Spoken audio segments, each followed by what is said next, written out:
Regresamos entonces a nuestro trabajo. Comenzamos respondiendo el cuestionario número 3 que ustedes ya trabajaron en los grupos. Pregunta 1. El relato del cronista comienza con Adán y termina con Esdras. Esto es verdad. 2. El gobernador Esdras y el sacerdote Nehemías organizaron Jerusalén. Esto es falso, porque Esdras es sacerdote y Nehemías es gobernador. Es al revés. 3. El cronista se escribió en Jerusalén alrededor del año 400 a.C. Verdadero. 4. El cronista exalta a David e idealiza a Salomón. Verdadero. 5. Para el verdadero Israel es la comunidad reunida en torno al templo. Sí, el verdadero Israel es la comunidad reunida en torno al templo. 6. Los macabeos defendieron su identidad religiosa, cultural y política. Verdadero. 7. El libro de 1 Macabeos sigue el modelo de la historia deuteronomista. Verdadero. 8. El libro de 2 Macabeos es la continuación del relato de 1 Macabeos. Esto es falso. 9. El autor de 2 Macabeos resume los 5 libros de Jasón de Cirene en su escrito. Verdadero. 10. La teología de 2 Macabeos se ocupa del martirio, la resurrección y la creación de la nada. Verdadero, entre otros temas. Bien, concluimos entonces esta parte y vamos con el último tema de nuestro estudio sobre los relatos bíblicos. Quisiera compartir una pantalla para ambientarles en esos 4 relatos ejemplares que vamos a ver. Y aquí tenemos unas imágenes. En primer lugar, vamos a ver el relato de Ruth y vemos aquí a Ruth que se aferra, ya viuda, pero se aferra a su suegra. En cambio, la otra nuera se retira, abandona a su suegra. Vemos aquí ahora a Ruth espigando en los campos de Boaz, con quien finalmente se va a casar. También se le llama a este personaje Boz. Pasamos ahora a otro relato, el relato de Tobías, donde Tobías es conducido por el arcángel Rafael. Y luego, bajo la guía del arcángel Rafael, Tobías va a sacar el remedio para curar la ceguera de su padre. Cambiamos de relato y nos vamos al libro de Judith, en donde vemos la escena aquí cortándole la cabeza a Holofernes. Adelante ya vemos a Judith regresando con su sierva a su aldea de origen, precisamente a Betulia. Cambiamos de relato y nos vamos a Esther. Aquí Esther es aconsejada por el sabio Mardoqueo. Y finalmente encontramos a Esther que logra casarse con el rey Asuero. Estos serían los 4 relatos ejemplares de los que ahora nos vamos a ocupar. Entonces vamos a poner la pantalla. Vayan ustedes al tema número 9. Tema número 9. Pongo la pantalla, la comparto y encontramos aquí que vamos a ver 4 relatos de vidas ejemplares, que son Ruth, Tobías, Judith y Esther. Esos son las 4 vidas ejemplares.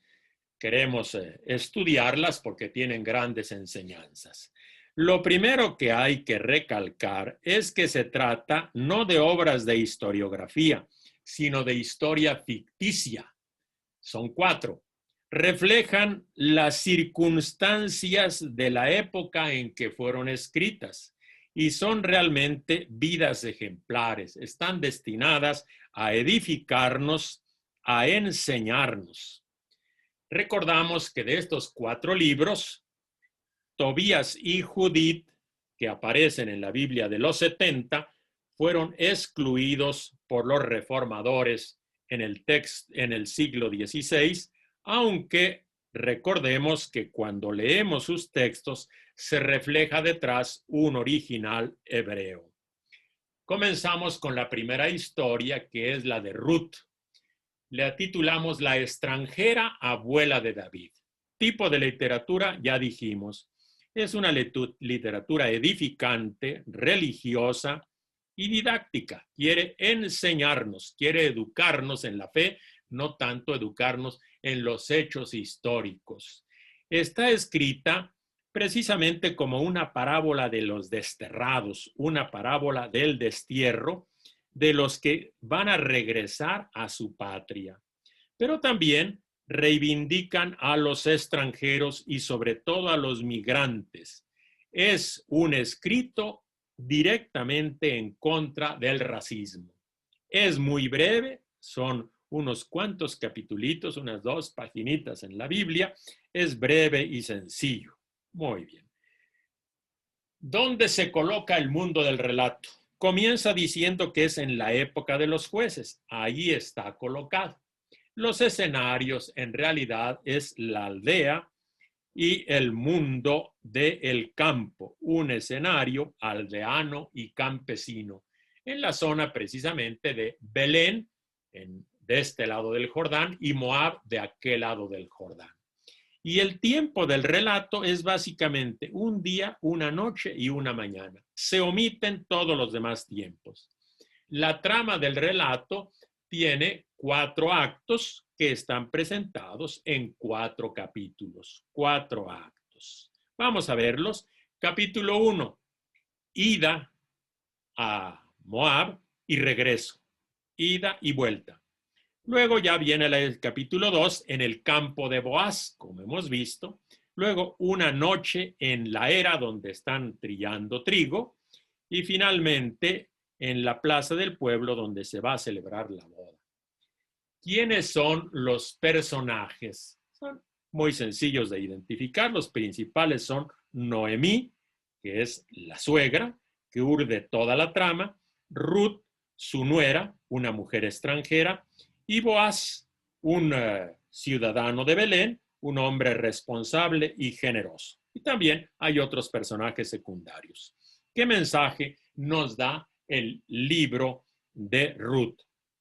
Sobre todo va a reforzar algunas instituciones. En primer lugar, la ley del levirato, la ley del cuñado. Si una viuda pues se queda sin su marido, tiene que llegar el goel o valedor y tomarla precisamente por esposa, como dice la ley del levirato en Levítico 25.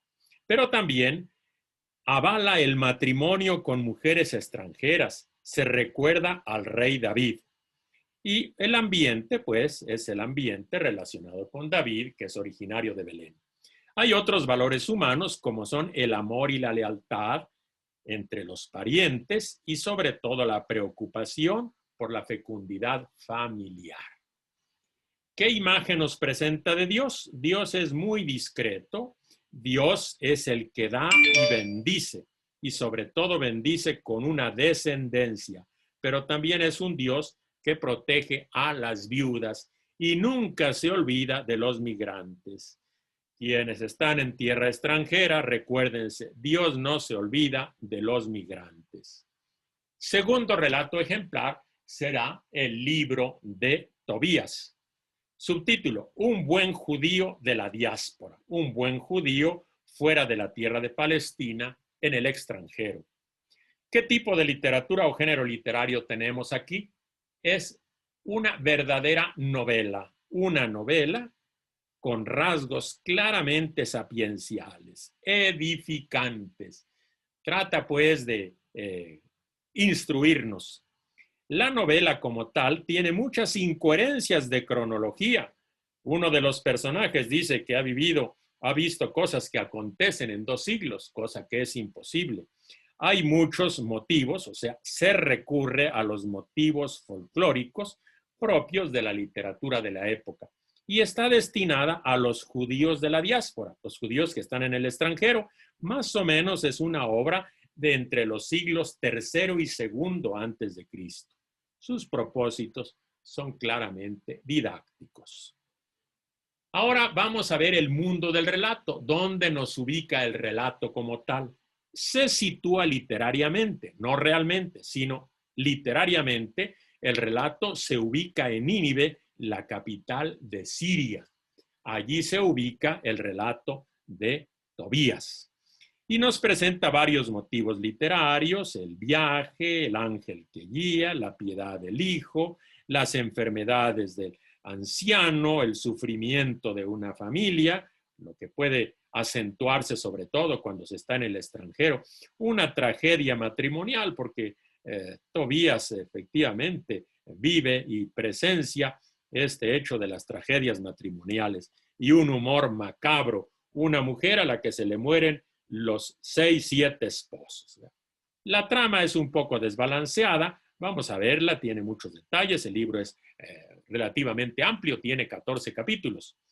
Primero nos va a presentar a Tobit, luego Tobit, el papá, luego a Sara, la esposa y mamá, y finalmente el hijo Tobías. Luego viene el arcángel, el ángel, que va a acompañar a Tobías en el viaje.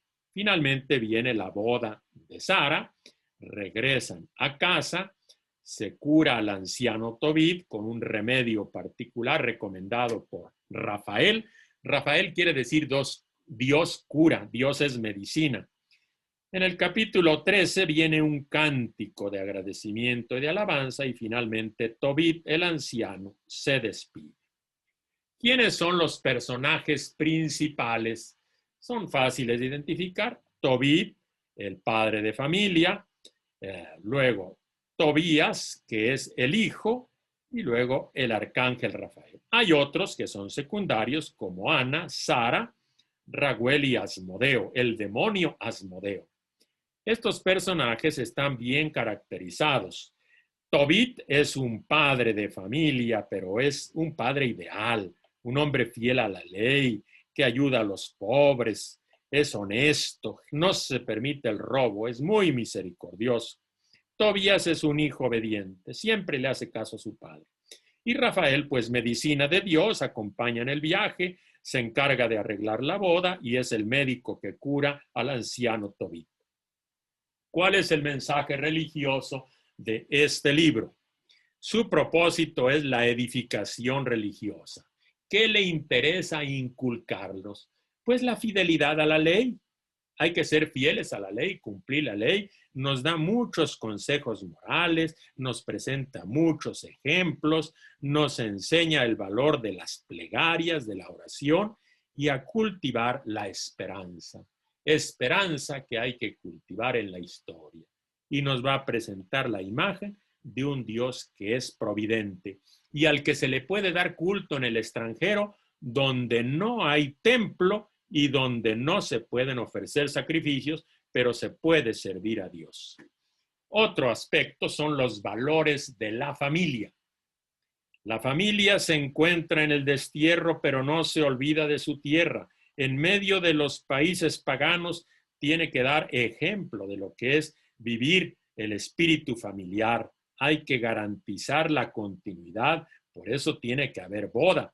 Se tienen que fortalecer los vínculos con el clan, con los parientes lejanos. Y aquí vemos pues su claro sesgo sapiencial.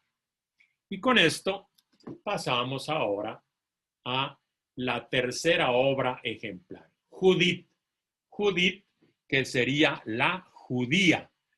Judith es un nombre simbólico que significa, pues es una manera de aludir a la judía. Y es una mujer líder de la resistencia, el grande valor de las mujeres. Les diría yo que en la iglesia, pequeña capillita de mi pueblo, hay dos imágenes, uno a la agraciada Esther y otra imagen a la valerosa Judith. Ahorita vemos la valerosa Judith. Como vemos, el tipo de literatura, pues es un relato ejemplar, es ficción, pero no cualquier ficción, es literatura popular de resistencia. Hay que resistir ante los opresores. porque ese era el desafío de los judíos del siglo segundo. Judith ciertamente es un escrito tardío, probablemente del siglo segundo antes de Cristo. Hay que resistir a la dominación de los extranjeros, particularmente de los seleucidas. Y se va a inspirar siempre en la tradición bíblica. Sus frases, discursos y descripciones son de raigambre bíblico. Vamos a ver ahora dónde está ubicado literariamente el libro de Judith. Literariamente, el relato se ubica obviamente en Judea, pero durante la época babilónica del rey Nabucodonosor, en la época del siglo VI antes de Cristo, que Nabucodonosor llegó y destruyó Jerusalén. Es una novela que tiene un orden muy claro, un orden muy lineal, es amplia, es sugestiva. Los motivos literarios son propios de la literatura, diríamos, clásica de la época, ¿verdad? ¿Cuáles son? Pues una mujer sagaz que sabe seducir y vencer al enemigo. Y por otro lado, vemos que el enemigo, en este caso Holofernes, es un agresor extranjero. Y también, una vez destruido Holofernes, hay cantos de victoria. Este es el mundo del relato. ¿Cuál es la trama? ¿Cómo se desarrolla la sucesión de acciones?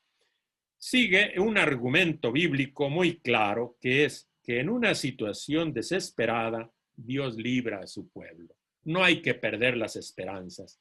Y a veces Dios nos libra del modo más inesperado, por medio de seres humanos débiles. Así Dios realiza sus propósitos. ¿Cuáles son las acciones? Primero nos va a presentar a Nabucodonosor, rey de Babilonia, y a Holofernes, este general arrogante, es el poder. Luego asediaron Betulia. Betulia es la ciudad donde vive Judith, y es una manera simbólica de decir Betel, la casa de Dios. Es como decir, todo el pueblo es casa de Dios. Luego nos va a presentar a Judith, esta mujer hermosa y valiente, que es capaz de introducirse en el campamento, seducir a Holofernes y finalmente matar a Holofernes con una hazaña liberadora de una mujer valiente en medio de unos jefes que son unos cobardes. Y entonces viene la celebración de la victoria. Ese sería la trama del libro de Judith. ¿Cuáles son los personajes? Más o menos bien delineados. Son personajes simbólicos, Judith y Holofernes. ¿Qué simboliza Judith? Pues simboliza la heroína, la encarnación de lo mejor del pueblo, y por su belleza es como una novia, por su valor es como la madre de Israel, la madre valiente que libera a su pueblo. Y Holofernes, ¿qué cosa es? Simplemente un poderoso, arrogante y prepotente que se deja de seducir y es asesinado. ¿Cuál es el mensaje religioso? ¿Qué nos enseña el libro de Judith? Que hay que tener fe en Dios. En cualquier circunstancia, la fe nos va a sacar adelante. Y por eso Judith es la judía, es una mujer fiel que confía en Dios, valiente y sagaz. Ella sabe hacer oración, se encomienda a Dios antes de ir a emprender ese acto de liberación de su pueblo. Y luego participa en una celebración comunitaria. La fe se celebra en comunidad. Luego vamos a tener unas críticas fuertes, una crítica al poder, pero a dos poderes, al poder de los jefes judíos y al poder de los tiranos extranjeros. Yo creo que lo más importante es criticar a los jefes judíos porque son cobardes, son entreguistas, no confían en Dios. Y los tiranos extranjeros, ¿qué les criticamos? Su prepotencia, que son explotadores, y con ellos realmente, con esa gente, no se puede convivir. Otra enseñanza que nos da es la resistencia cultural con los propios valores, con la propia mentalidad, con la propia fe, con las propias costumbres, lograremos salir adelante cuando muchos se dejan seducir por la cultura extranjera. En aquella época era la cultura helenista, la cultura griega de los seleucidas, que siempre nos invita a imitarlos y a perder nuestra identidad. Y esa actitud de asimilarse culturalmente y perder lo propio es incompatible con la fe bíblica.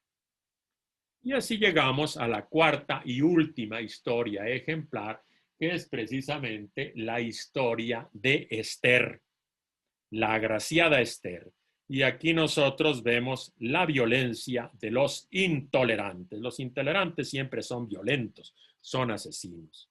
¿Qué tipo de literatura tenemos? Pues es una literatura también novela histórica de tipo sapiencial, por lo tanto, es una parábola didáctica, una parábola. Este hecho no sucedió en los acontecimientos de este mundo, es una novela didáctica, una especie como de parábola, una parábola. Su propósito es justamente educar a los judíos que están en la diáspora, educar y crear unidad en los que están en la diáspora, que no tienen que diluirse en medio de los extranjeros y de un poder que a veces es antijudío. Otro propósito es instituir, fundamentar una fiesta popular de los Purim o de las suertes. Recordamos que el libro de Esther está escrito en hebreo, pero cuando ese libro se traduce al griego, en los 70 aparecen unas adiciones en griego. Los hermanos de la Reforma no aceptan las añadiduras griegas. Para nosotros los católicos son parte canónica, forman parte de nuestro canon.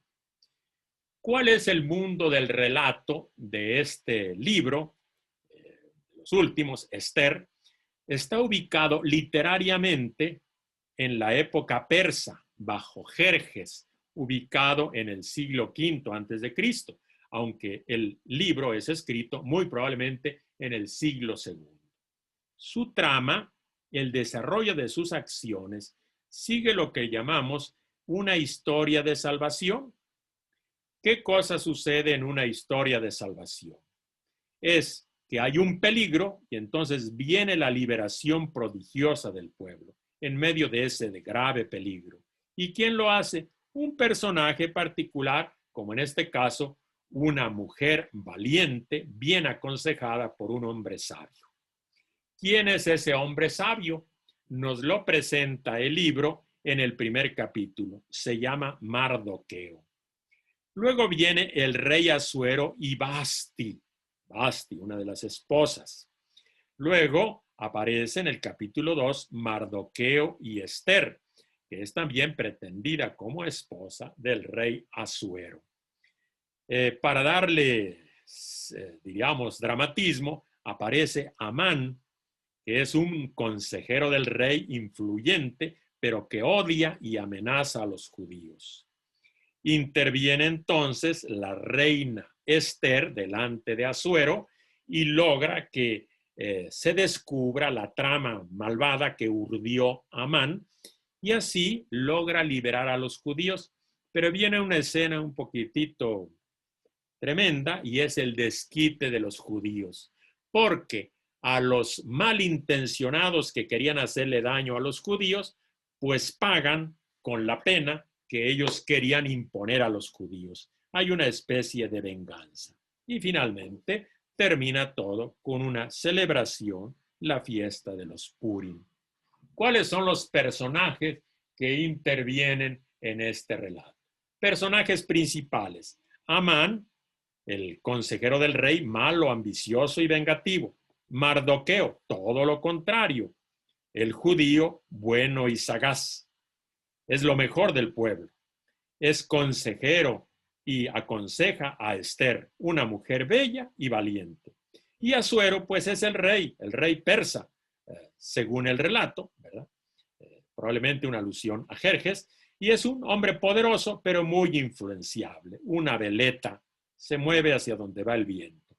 ¿Qué mensaje religioso nos da el libro de Esther? En primer lugar, que cuando estamos dominados bajo los extranjeros, en ese tiempo de dominio, hay que mantener la identidad del pueblo. Aunque se está en minoría y en desventaja, hay que mantenerse fieles a la ley, recordar la propia historia y mantener viva la memoria en los libros. Otra cosa, enseñanza grande. Hay que aprender a vivir en la diáspora, aprender a vivir en el extranjero. Cómo me gustaría que todos leyeran este libro, que a muchos les toca vivir en el extranjero.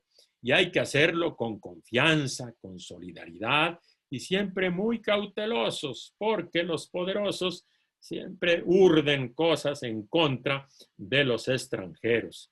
Hay que colaborar, integrarse en algunos aspectos, pero siempre dándose a respetar. Eso nos enseña Esther. Finalmente, hay un aspecto cuestionable propio de la época, que es la justicia vengativa. Los perseguidores se van a convertir en perseguidos, precisamente por la ley de Talión. ¿Qué idea de Dios nos va a presentar? Como en todos estos relatos, un Dios muy discreto, que tiene las riendas de la historia, que interviene en la historia y hace su voluntad, pero siempre con aquellos que se dejan guiar por su espíritu. Y con esto concluimos estos relatos edificantes, relatos de ficción literaria. Algunos desprecian este tipo de relato porque dice, ninguna de estas cosas sucedió en la historia. Son puras cuestiones ejemplares. Así dicen algunos. Son historias ejemplares, entonces no sucedieron, pero son historias que se construyeron para educarnos. Es cierto que no es historiografía. Tienen muchos elementos novelados, tienen muchos elementos de ficción, pero aún en eso nos educan, nos muestran la grande creatividad literaria que tenía el pueblo de Dios y su grande capacidad pedagógica para inculcar la fe. Fíjense, ahora nos educan con las series de Netflix o con las telenovelas. Son astutos y nos introducen mentalidades, formas de ver el mundo y de ver la vida, a veces muy cuestionables y otras veces verdaderamente destructivas. Y allí no ponemos, diríamos, actitud crítica de que eso no sucedió. Y en cambio vamos a la Biblia y como esto no sucedió, entonces hay que desecharlo. Son formas pedagógicas sapienciales de educarnos con elementos novelados y sobre todo en situaciones difíciles. Yo les invito a leer estos relatos y a leer los demás relatos bíblicos. Hay que leer todas las tradiciones históricas y quisiera yo repasar brevemente las tradiciones históricas que hemos visto. Hay que leer todas esas tradiciones. Voy a compartir pantalla para recordar esas tradiciones. Lo que hemos visto. Desde el tema 3, los orígenes del pueblo y de la humanidad, esta historia poética. Luego, los antepasados de Israel, historias legendarias de los patriarcas, Génesis 12:50. Luego, las historias del Éxodo, la liberación donde Israel nace como pueblo.